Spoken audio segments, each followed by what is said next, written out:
Morning class. आज हम लोग बात करेंगे नए टॉपिक के बारे में, shaping and planning process. Basically इसको शेपर और प्लेनर पैटर्न में हम लोग इस्तेमाल करते हैं। तो शेपिंग और प्लेनिंग प्रोसेस जो है वह भी मशीनिंग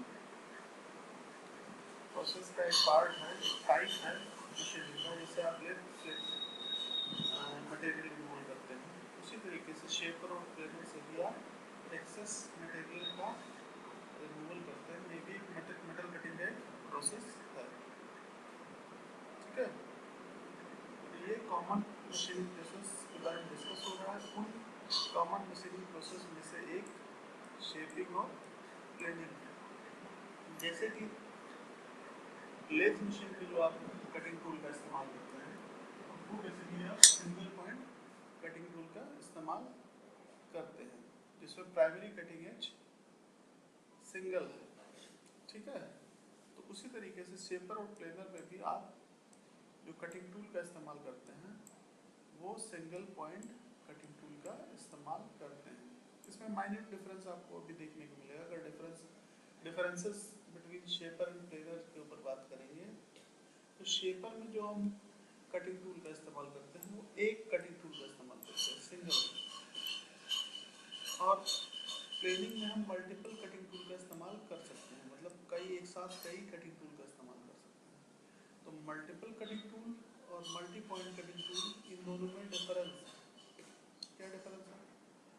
मल्टीपल टूल मतलब एक साथ कई टूल का इस्तेमाल करना, और मल्टी पॉइंट कटिंग टूल्स का मतलब number of cutting edges, primary cutting edges उसमें हों। तो प्लेनिंग में जो आप इस्तेमाल करते हैं वो मल्टीपल कटिंग टूल इस्तेमाल करते हैं, जबकि आप मिलिंग वगैरह में जो टूल इस्तेमाल करते हैं, मिलिंग कटर, वो मल्टी पॉइंट कटिंग टूल के अंतर्गत आता है। ठीक है, तो सिंगल पॉइंट कटिंग टूल क्या है? जिसमें प्राइमरी कटिंग एज जो है वो एक हो, तो वो कहलाता है single point cutting tool. Figure 4.33 shows the geometry and kinematics of shaping and planing। Figure 4.33 आपका ये फिगर है। ठीक है, two common intermittent cutting operations. एक टर्म इस्तेमाल हुआ इंटरमिटेंट। इंटरमिटेंट क्या है? इंटरमिटेंट प्रोसेस ऐसे प्रोसेस होते हैं जो कंटिन्यूअस नहीं होते, मतलब बीच में उसका ब्रेकेज होता है, ब्रेक होता है। कहने का मतलब ये है कि लगातार कटिंग ऑपरेशन परफॉर्म नहीं करते हैं। फॉरवर्ड स्ट्रोक में उसने कटिंग ऑपरेशन किया, जब टूल आपका बैकवर्ड स्ट्रोक में आया तो कटिंग ऑपरेशन परफॉर्म नहीं हुआ इन केस ऑफ शेपिंग। तो फॉरवर्ड स्ट्रोक में कटिंग करता है और बैकवर्ड स्ट्रोक में कटिंग ऑपरेशन नहीं परफॉर्म होता है।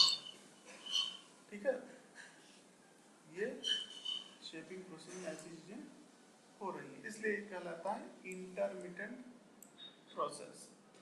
इंटरमिटेंट प्रोसेस मतलब कंटिन्यूअस कटिंग नहीं हो रहा है। जैसे लेथ मशीन में कंटिन्यूअस कटिंग आप कर रहे हैं, आपका जो वर्कपीस है सर्कुलर क्रॉस सेक्शन का, वो चक में बंधा हुआ है और वो रेगुलरली रोटेट कर रहा है और टूल से कांटेक्ट में आता है और मटेरियल लगातार रिमूव आप करते हैं।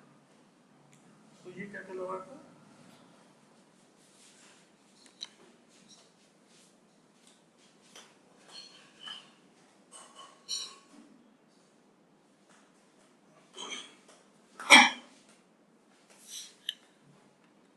ये बेसिकली आपको कहलाता है,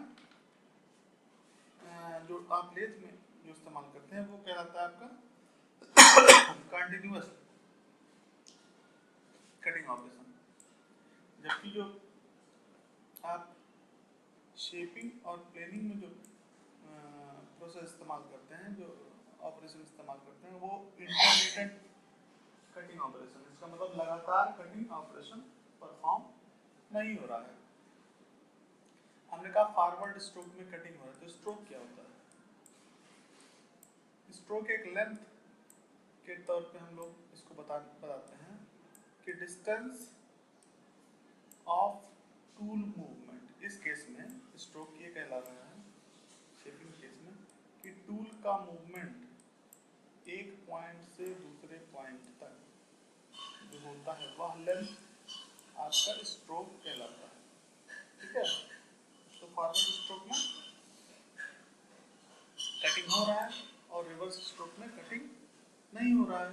रिवर्स स्ट्रोक में टूल अपने ओरिजिनल पोजीशन पर आता है।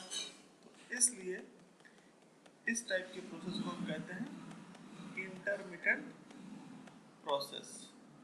ठीक है, तो बेसिकली आपका शेपिंग और प्लेनिंग आपका इंटरमिटेंट प्रोसेस है। ठीक है, ये चीज क्लियर है। अब आते हैं the basic nature of material removal process is the same in both the cases. जो मटेरियल रिमूवल का बेसिक नेचर है दोनों में वो सेम है। बेसिक नेचर मतलब क्या कि भाई टूल और वर्कपीस के बीच में कांटेक्ट होता है और सक्सेसिव शियरिंग के कारण प्लास्टिक डिफॉर्मेशन होता है जिससे कि मटेरियल रिमूवल होता है in the form of chips. तो इसमें भी चिप फॉर्म हो रहा है, इसमें भी चिप फॉर्म हो रहा है, इसमें भी मूवमेंट हो रहा है, इसमें भी रिलेटिव मूवमेंट हो रहा है, इसमें भी मूवमेंट हो रहा है और इस वर्कपीस में भी मूवमेंट। ये आपका वर्कपीस है, ये वर्कपीस है, ये टूल है, ये टूल है। ठीक है, ये मशीन सरफेस शो किया है, यहाँ भी मशीन सरफेस शो किया है। तो कोई डिफरेंस आपको देखने में ऐसे नहीं लग रहा है, लेकिन डिफरेंस है। डिफरेंस क्या है? कटिंग मोशन और फीड मोशन के रिस्पेक्ट में डिफरेंस है। ठीक है, लेकिन basic nature of material removal दोनों प्रोसेस का सेम है। ठीक है, the major difference between the two is that in shaping के केस में, मतलब इस केस में बात कर रहे हैं, शेपिंग के केस में the primary cutting motion is provided by the tool. इसका मतलब टूल क्या कर रहा है? ये आपका टूल, ये टूल है ना, ये टूल क्या कर रहा है? कटिंग मोशन प्रोवाइड कर रहा है। इसका मतलब टूल ये डिसाइड कर रहा है कि कटिंग कहाँ होना है, वो कटिंग मोशन उसमें दिया जा रहा है। And the feed is given by the workpiece. Feed motion कौन दे रहा है आपका? वर्कपीस फीड मोशन दे रहा है। फीड मोशन का क्या मतलब? क्या हम फीड मोशन कह रहे हैं? मान लिया टूल ऐसे ऐसे आता जाता है, आगे पीछे आगे पीछे आगे पीछे। तो एक बार तो मटेरियल रिमूव कर देता, ठीक है, जितना उसके सामने आता है मटेरियल रिमूव कर देता है। फिर टूल अब ऐसे आता जाता रहता है, इधर उधर इधर ऐसे आता जाता रहता है और वर्कपीस अपने पोजीशन पे रुका रहता है। वर्कपीस ना इधर बढ़ता आगे ना पीछे बढ़ता, कहीं नहीं बढ़ता। तो क्या होता? एक बार जब मटेरियल टूल आपका रिमूव कर देता है जितना उसके सामने आता, उसके बाद ये टूल खाली मूव करता, मटेरियल रिमूवल नहीं होता। क्यों? क्योंकि मटेरियल को काटने के लिए वर्कपीस और मटेरियल के बीच में कांटेक्ट होना चाहिए ना। तो अब जितना कांटेक्ट था उतना तो मटेरियल रिमूव कर दिया टूल ने, फिर गैप बन गया टूल और वर्कपीस के बीच में। तो या तो अब वर्कपीस थोड़ा सा और आगे बढ़े ताकि उसको खाने के लिए, उसको फीडिंग के लिए मटेरियल दे, जिसको अनकट थिकनेस हम लोग बोलते थे कि अब ये थिकनेस काटना है, तो फीडिंग देनी पड़ेगी ना। जैसे मान लिया आप चम्मच खाना खा रहे हैं, तो एक तरीका है कि चम्मच आपने उठाई चम्मच से और अपने मुंह में वो खाना डाला, तो ये हो गया फीडिंग। अब मान लिया चम्मच आप ऐसे खाना निकाले, आप चम्मच से कुछ दूर पर रखे हैं, तो दूसरा तरीका अपने मुंह उसके पास लेके जाइए खाने के लिए। तो मतलब आपको रिलेटिव मूवमेंट कराना है। चम्मच को या तो अपने मुंह में लेके जाइए तो आप खाएंगे, या चम्मच के पास आपको जाना पड़ेगा। लेकिन एक बार मान लिया आपने उसको यूज कर लिया, आपने खा लिया और फिर चम्मच उसी पोजीशन पर रखें, तो मटेरियल तो रहेगा ही खाने के लिए, फीड के लिए, लेकिन आप खा नहीं पाएंगे। तो इसका मतलब मेटल को कट करने के लिए, ये मेटल जैसे मान लिया ये इतना मटेरियल रिमूव हो गया, ये यहाँ तक आ गया आपका टूल। तो फिर जो बाकी बचा मटेरियल है, इतना मटेरियल जो है बाकी बचा मटेरियल है, ये तब रिमूव होगा जब वर्कपीस आपका इधर और आगे बढ़ेगा। तो ये आगे बढ़ना ही फीड मोशन कहलाता है। इसको कैसे दिखाया गया है? इसको दिखाया गया है एडवांस पर स्ट्रोक, मतलब एक बार ये मूव कर गया, इसी को स्ट्रोक बोलना है, ये स्ट्रोक लेंथ है, ठीक है। इतना मूव कर गया, उसके बाद कितना एडवांसमेंट, फिर ये वर्कपीस कितना आगे बढ़ा, तो इसको बोलते हैं एडवांस पर स्ट्रोक। एक स्ट्रोक के बाद कितना एडवांस आ गया, कितना एडवांस, कितना आगे आ गया। जब ये आगे आएगा वर्कपीस, तभी तो काटने के लिए इसको मटेरियल मिलेगा, ठीक है। तो ये चीज हो रही है, इसको हम लोग बोलते हैं फीड मोशन, ठीक है। तो एक हो गया कटिंग मोशन जो कि टूल कर रहा है परफॉर्म, और दूसरा फीड मोशन हो गया जो कि वर्कपीस परफॉर्म कर रहा है, ठीक है। तो major difference between the two is that in shaping the primary, इसको प्राइमरी कटिंग ऑपरेशन कहेंगे, प्राइमरी वर्क कहेंगे, वो कटिंग है। Cutting motion is provided to the tool and the feed is given by the to the workpiece, ठीक है। Whereas planing में just पलट जाता है ये चीज, इट इज जस्ट अपोजिट। यहाँ क्या होता है, फीड मोशन कौन देता है, टूल देता है, और कटिंग मोशन कौन प्रोवाइड करता है आपको, वर्कपीस करता है कटिंग मोशन, ठीक है। The cutting operation is intermittent in nature and takes place during forward stroke, मतलब जब ये फॉरवर्ड स्ट्रोक, मतलब ये जब इधर आगे बढ़ता है तभी कटिंग मोशन होता है, और यहाँ पे भी जब इधर आगे बढ़ता है तो कटिंग मोशन होता है। या बैकवर्ड स्ट्रोक जब पीछे आता है, यहाँ वर्कपीस पीछे आ रहा है, यहाँ टूल पीछे आ रहा है, जब टूल ये पीछे आता है तो उस समय कटिंग ऑपरेशन परफॉर्म नहीं करता है।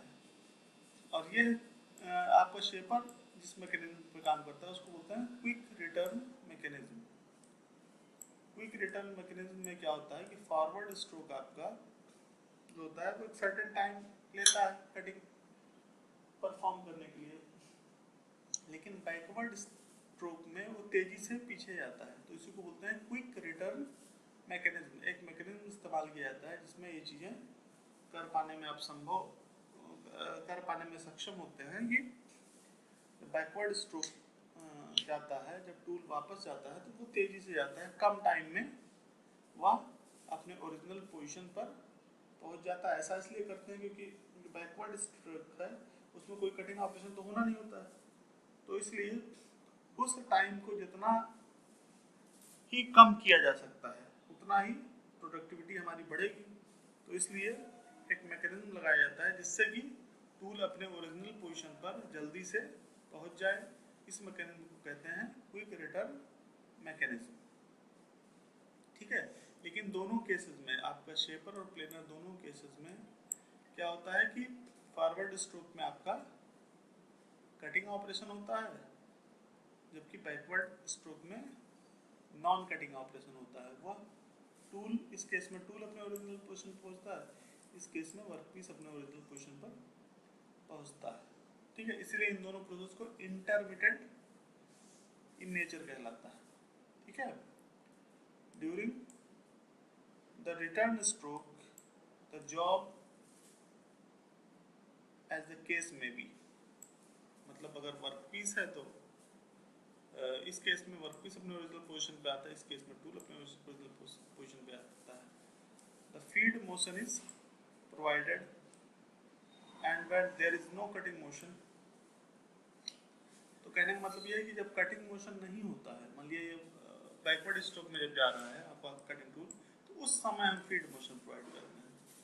फीडिंग तब दिया जाता है जब यह टूल कटिंग ऑपरेशन परफॉर्म नहीं कर रहा है, या फीडिंग तब दिया जाता है जब यह वर्कपीस कटिंग मोशन में ना होके बैकवर्ड स्ट्रोक में होता है, तब इस टूल के फीड मोशन दिया जाता है। इन केस ऑफ प्लेनिंग और इन केस ऑफ शेपिंग, इस वर्कपीस के द्वारा फीड मोशन तब दिया जाता है जब यह बैकवर्ड स्ट्रोक में